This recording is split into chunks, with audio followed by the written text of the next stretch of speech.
Welcome back to the Fourth Way podcast. This is the second episode in our series, Making a Positive Case for Christian Nonviolence. So, in the last episode, I shared a little bit about my story, and I told you how I discovered how I was being very syncretistic in my life, and how my conservative Christian community was filled with idolatry and syncretism. Particularly, we had the issue of consequentialism, or this idea that the ends justified the means, and for something to be moral, at least in certain aspects, it had to work. It had to produce an overall good result. And that meant that in all of my previous looks at issues of Christian nonviolence, as I read the Bible, that I filtered out content or interpretations against the ethic that violence was good. I just didn't accept that. Violence was a necessary thing. And hopefully that episode has kind of helped you to take a look at your own life and prepare to hear the case that we're about to make for Christian nonviolence. Because this is something that you really need to come at with a neutral perspective. And also remembering that this is a cumulative case, and you really need to hear everything out to be able to give it a fair go. And you also need to remember that as a cumulative case on something that you need to choose, really my responsibility is 51% certainty for you to be more rational, to change your mind. All right, keeping those things in mind, let's go ahead and make the positive case from the Bible. So, there are plenty of problems for the nonviolent case when you look at the Bible. And I do want you to know before we get into the Old Testament, which is where we'll start, that I understand there are lots of issues, especially with the Old Testament, primarily with the Old Testament, and then Revelation. Um, and I am not skipping those. I will come back to those. We'll do a counter rebuttal, a number of counter rebuttal episodes, and we will definitely come back to the Old Testament problems. But right now, I want to set up the positive case for how we can pull nonviolence out of the Bible. And just know that I'm not avoiding that, and you can come back later for future episodes where we deal with the problems. Okay, Old Testament. So the Old Testament is pretty violent, and there are a lot of places where it seems like God himself is violent and where he encourages violence from other people.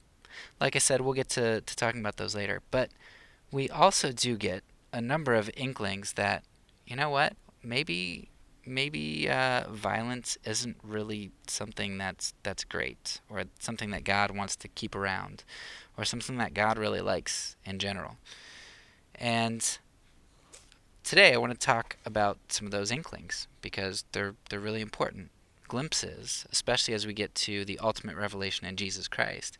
It's going to be helpful to see how this isn't just you know a change of gods like Marcion and others kind of thought was going on. Right? We're not like changing the face of who God is, but it was there all along. The most violent aspect of the Old Testament is probably the conquest of Canaan. And we would focus on a lot of the killing and even of women and children that goes on there. But we get glimpses of God intending for this sort of thing not to happen, to be able to keep people from dying, people from being killed, and to keep his people from killing other people. For example, in Exodus 14, right before Israel's ever even gone into Canaan to get rid of people, uh, Exodus 14 declares that the Lord will fight for you.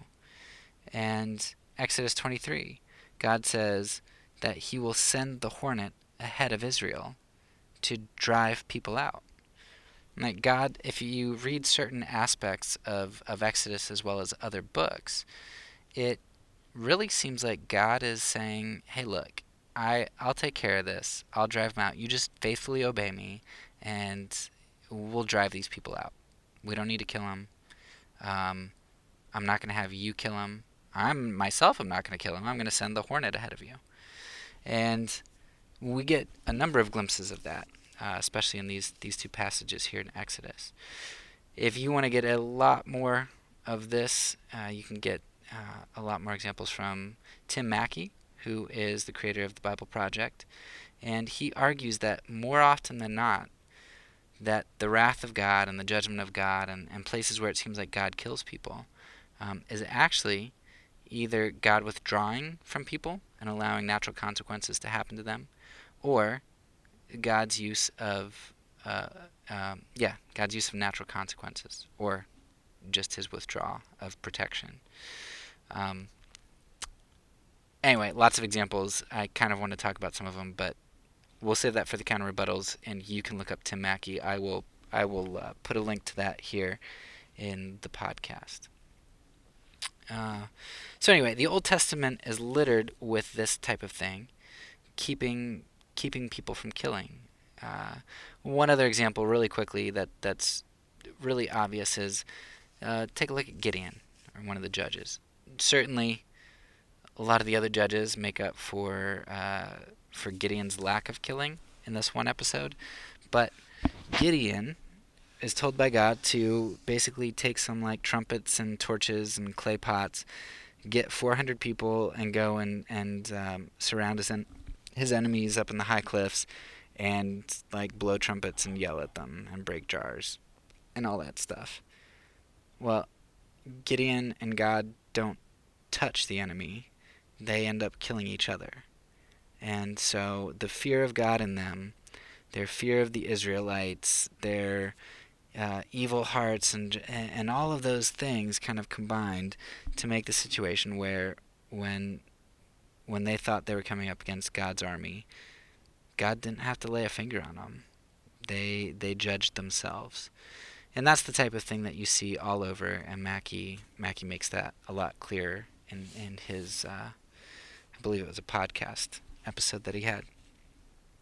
Other examples, other glimpses that we get that violence, even something that might seem like justified violence, or when God commands it, are not good, or not ideal. So David, for example, is kept from building the temple. In 1 Chronicles 28, we find out why. And it said that he shed blood as a warrior. Now, this is important. This caveat here is important because, some people would say, well, he shed blood. Yeah, he was a murderer. Okay, that's true. But here it specifically says that the issue was he shed blood as a warrior. And now remember, if you just read the story of David and his killing of the Philistines and Goliath and all these other things, you would think that out of all the people to build a temple, God would love to have David build the temple because he was a man after God's own heart. And weren't all of those killings legitimate and wonderful things for the kingdom of God, for Israel? But God apparently didn't really like that. He didn't like that David had blood on his hands. And that's kind of a glimpse of God's disdain for blood, his just hatred of violence. We see in Isaiah 2 and Micah 4, we see that this notion of swords being turned into plowshares in the end, in the last days. And certainly you could interpret this in a number of different ways. You could maybe say, well, this will be when Jesus comes back and establishes his final reign. And, we could talk about, well, Jesus is actually reigning now and he brought his kingdom. Just read, especially Mark, but read any of the Gospels, right? The kingdom's here now, and we're expanding it. We're ambassadors for it. And we apply other sorts of passages like Joel. When individuals were speaking in tongues, it's supposed to be a fulfilled prophecy. So, this idea of swords being turned into plowshares, for a lot of people, is something that is actually supposed to be taking place now. That was prophetic of now. And that's not just some crazy, like, pacifistic interpretation. You look at the early church fathers, and they quoted this concept frequently. This idea of, hey, look, right now we've turned our swords into plowshares. In the next episode, I'll give you some specific examples of those quotes from the church fathers. But that was a very early interpretation in the early church. I think it's interesting that, in particular, that Isaiah is one of the individuals who gives us this glimpse of swords being turned into plowshares, because it's also Isaiah who gives us I think the only glimpse, I mean, I guess you could count some of the Psalms, but really the clearest glimpse of the Messiah being a suffering servant who wasn't coming in violent conquest. And so Isaiah seems to understand the messianic aspect of Jesus. He seems to get Jesus the clearest. And so the fact that he is also talking about the nonviolence in that era, or after that established kingdom, it kind of goes hand in hand, and I think it's something interesting to consider. And that makes a lot of sense too. With if you understand progressive revelation, and you say, well, there's a lot of killing and those sorts of things going on in the Old Testament, but you understand that there are a lot of these concepts that God is not promoting, but he's dealing with. Like take divorce, for example. Jesus says, look, this wasn't something God wanted. He gave you this law because of your hardness of hearts. And essentially, if he didn't give you this law, like you'd be doomed. Like this was his mercy on you to work with you through this misunderstanding, through this hardness of your heart. And so if we understand progressive revelation, and we think that Isaiah has progressed down this path more in understanding who the Messiah is, then that's helpful in understanding why maybe we see less violence in this idea of the suffering servant and swords to plowshares and all of that. Now, the New Testament, of course, is going to be much clearer, and I don't think that's a bad thing. I don't think it's fair to say that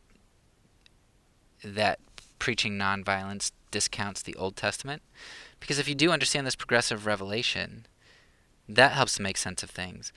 But then also you get this idea that we see in a number of places, that Jesus really is the clear revelation. I mean, a lot of the Old Testament doesn't make sense if you don't have Jesus.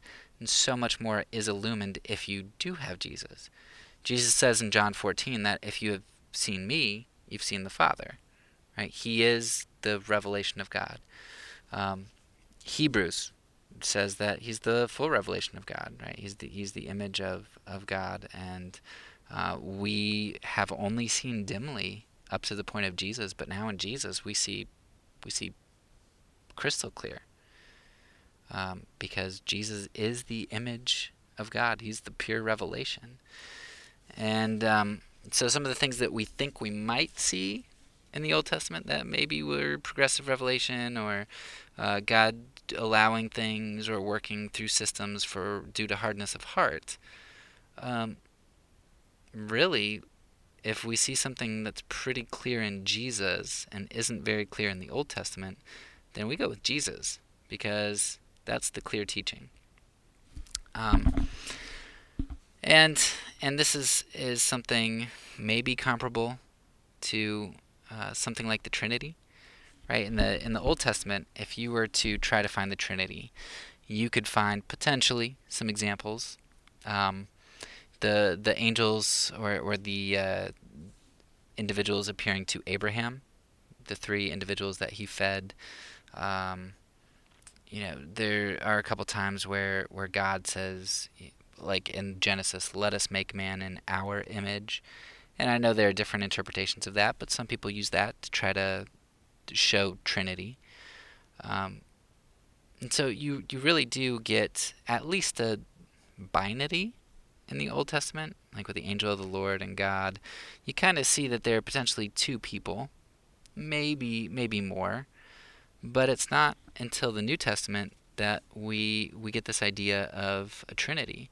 And even then, it takes quite a long time for them to figure out how to put that into words and to make that something that's not heretical. It takes them a few centuries to kind of hash that out and nail that down. Um, so some of these things that we take to be staples, orthodox staples for Christianity, I mean, it's not like they are just clearly seen in the Old Testament and New Testament. There is this progressive revelation, and there is this clarification in Jesus Christ, who makes a lot of things make sense. And even with things like the Trinity, even though it makes sense to us now, it still didn't make complete sense to people as they were trying to piece together everything. And I think this is kind of like that, and it's not fair to judge pacifism for um, this idea that things become much clearer in the New Testament. And needless to say, things become much clearer in the New Testament.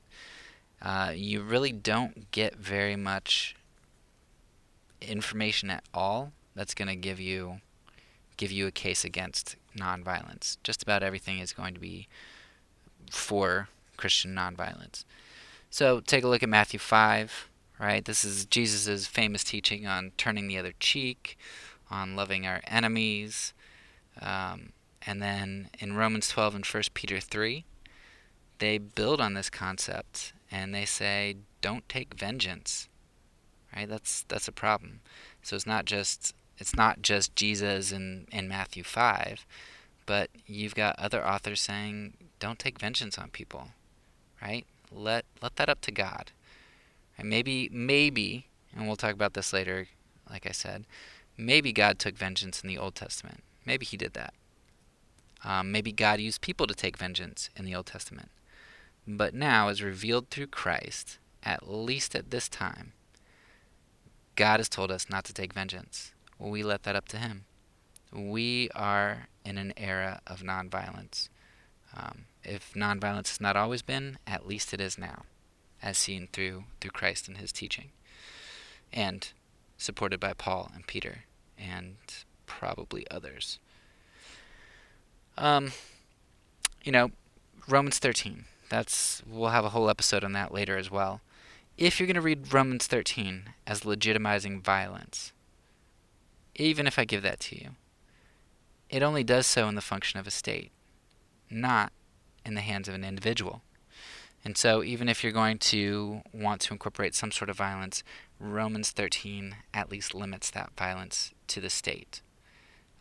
And like I said, we'll talk about that because I think that's even a stretch. But anyway.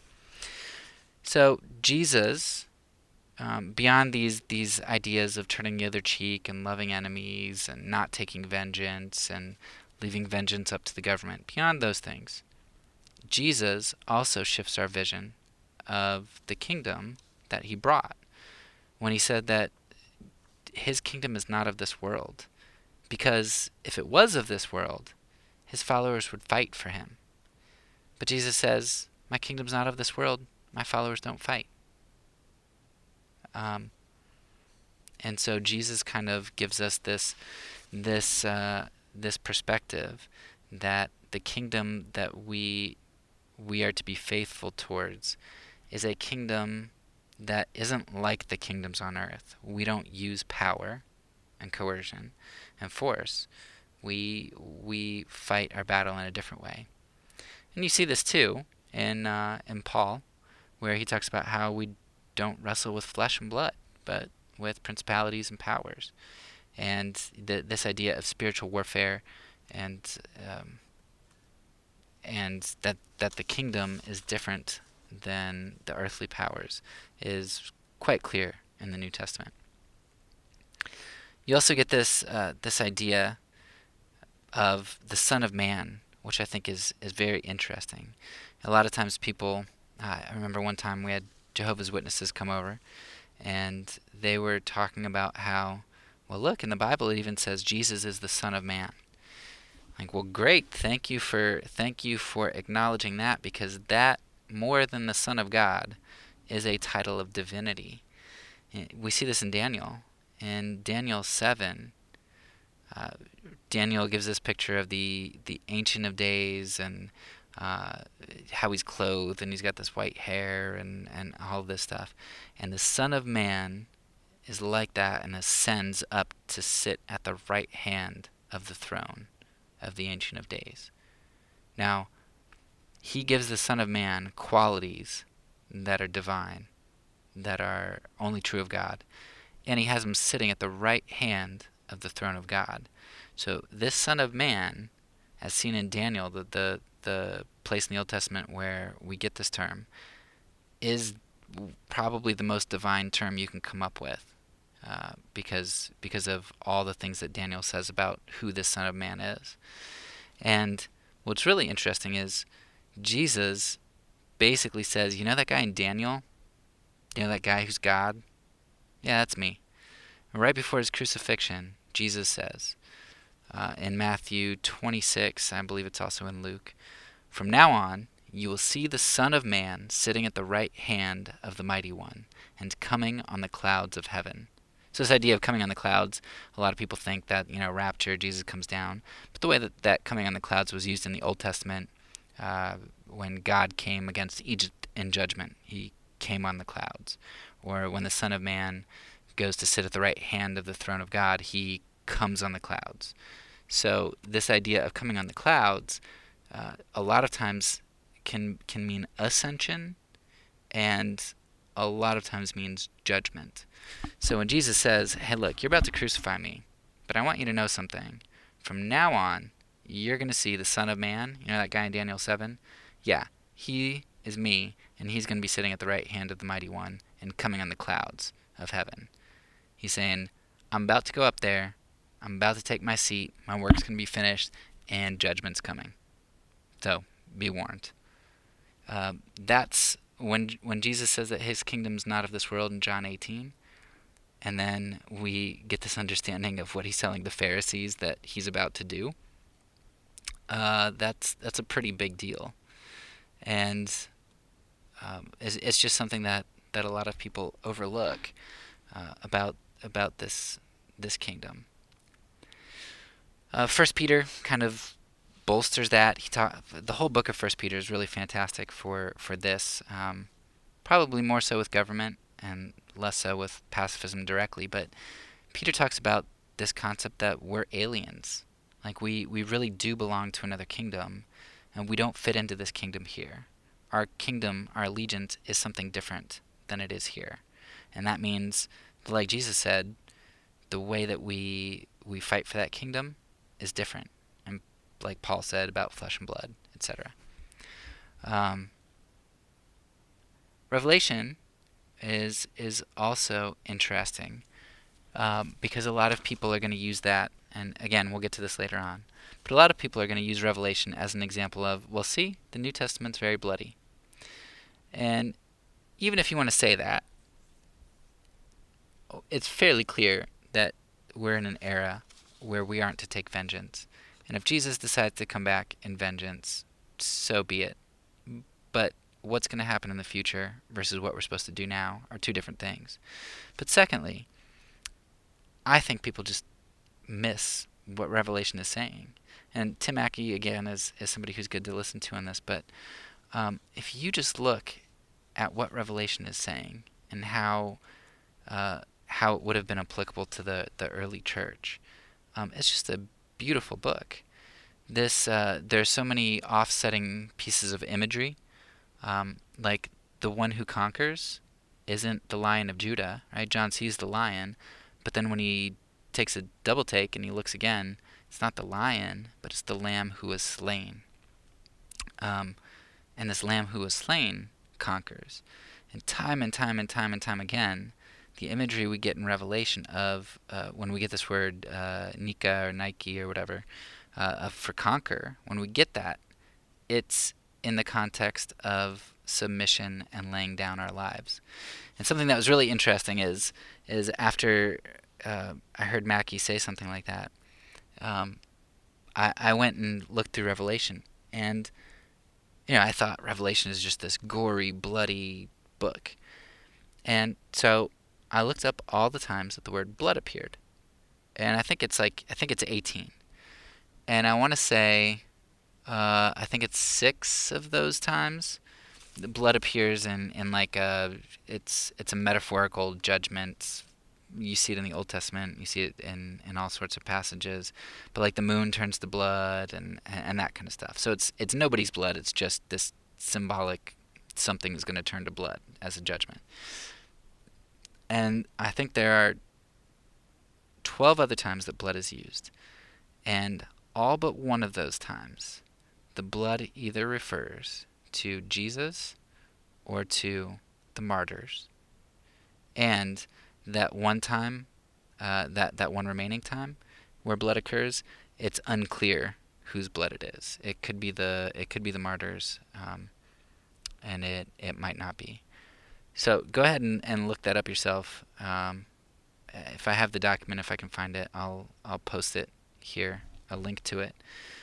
But Revelation, if you listen to somebody like Mackey or Boyd expound on it, I mean, it's just jam packed with this idea of conquering is submitting and is nonviolence. It's sacrifice, and just as Jesus conquered by being a slain lamb, so we conquer. We conquer in like fashion. Who are we to think that we are better than our Savior? That what is becoming of Him is not becoming for us. So, Revelation, great book, interesting. Lots of things that people think they know about it that they just don't. Again, we will get to that later. I hate having to keep saying that, but um, I really I'm chomping at the bit to say so much more about a lot of these things. Um, but I just can't, for time's sake. Okay, so beyond the just biblical case, the concepts, the ideas that are being taught, we also have some New Testament examples. Now, I will admit right off the bat that these examples, I would not hang my hat on it and say that these are examples of absolute nonviolence and they support the case for nonviolence. I'm just throwing them out there because, again, this is a cumulative case, and I'm going to throw out all the pieces of potential evidence that I can. And point is, in the New Testament, beyond the teachings, we do get a number of examples of people who are put in situations where violence is being done to them, and we see how they respond. And that's important because even though a response of nonviolence doesn't prove that that's how things should always be, the fact that we never see a returning of violence is also interesting. In every case, we never see a returning of violence condoned. And I don't think there's a case where violence is even done at all. Maybe the only case you can see is Peter slicing off a not a centurion, a high priest's servant's ear, Malchus, and what does Jesus do? He puts it back on and says, "Peter, put your sword away." And then the early church fathers use that in some of their quotes and say, "Hey, look, when Jesus told Peter to sheathe his sword, that was a command for all Christians." So, not that the early church fathers are right about that, but the fact that they understood the significance of the one violent act you see against somebody else, a Christian against somebody else, is reprimanded and restored. There's restoration. There's healing by Jesus, who refuses violence in that very same situation. So, New Testament examples. We've got a couple that I can think of. The first most interesting one would be Stephen's stoning in Act 7. And from my understanding, now I could be wrong about this, so please correct me if I am, but when Stephen was stoned by the religious leaders, I don't think that they had the permission to actually execute somebody at that point. And if that's the case, then Stephen's stoning in Acts 7 is particularly important because his willingness to die was not a submission to authorities. And I hear this a lot in the United States, especially where we are a gun culture, that, okay, if somebody comes into your house and they're a government official and it's illegal to be a Christian and they try to take you, you submit because you submit to government. Except for that, whole Revolutionary War thing, that was legitimate. But anyway, uh, this idea that we submit to the government is is something that's used to excuse away a lot of things. And they'll say, well, look, all these New Testament examples are going to be submissions to government. Well, I don't think Stephen stoning applies because he wasn't submitting, from my understanding, to government here. He was submitting to, let's say, mob violence, mob justice, and to a group who didn't have the authority to do what they were doing, as far as I understand. Um, and so the fact that he did not retaliate, like in the United States, if there was a group, a mob, people doing something unjust, then a lot of Christians, conservative Christians especially, would say, yeah, you blast them, right? Because they don't have the authority to do what they're doing. Stephen did not do that. Another interesting thing, sort of a side note, going back to one of the things I mentioned earlier, but it is interesting. If you remember my Son of Man discussion just a few minutes ago, Stephen, as he's dying, says that he glimpses up to heaven and he sees the Son of Man at the right hand of God. And so apparently what Jesus had said in Matthew 26, that, hey, Pharisees, I'm about to go to take my seat at the right hand of the throne of God. The kingdom's here. Well, Stephen sees it, and he confirms that for us. We also see Jason and Paul, which I think is another interesting incident because maybe I'm wrong about Stephen stoning. Maybe the religious leaders did have the authority to execute him. But with Jason and Paul, this is certainly a mob that is out against them. And Jason and Paul, their response is to lock themselves in a house. They don't do any violence. Now, there could be a number of reasons for that. It would probably be stupid of them to go slashing a whole mob of people who could take them down. People might argue that, well, in the early church, they had to actually be good witnesses because if they were killing people, then, what would that do for the gospel? As if killing people today changes the effect that killing has on the gospel. But nevertheless, Jason and Paul, we don't see them use violence in their situation, even though the people who were seeking their harm did not have the authority to do so. We also see many times where Paul and others submit to beatings and executions by the government, and that is the government, and a lot of people will excuse that away. But we just don't see violence condoned in the New Testament. In every New Testament example we see of individuals who have violence done against them, we never see an ounce of violence approved of. And then finally, the ultimate example, the cheap example here is going to be Jesus. And he submit to death despite his authority. So even if you want to say, well, look, Pilate had authority, Rome had authority, they could put Jesus to death. Yeah, that's true, except that Jesus is given all authority in heaven and earth, and he is the creator of the universe, and he has the authority. And so Jesus submit to death despite his authority and despite the injustice of the situation. Now, people are going to excuse that away as, well, Jesus had to do that as the Messiah. And that's just a long discussion to have. Read John Howard Yoder's book, The Politics of Jesus, for a good insight into that. And we can have that discussion later. Anyway, that is the case, the overview for the case from the Bible. And I'm sure there's more that could have been said, but hopefully that gives you a taste of what there is to find in the Old and New Testament that gives us both inklings and clear visions of a faithful life of nonviolence and enemy love. That's all for now. So peace, and because I'm a pacifist, when I say it, I mean it.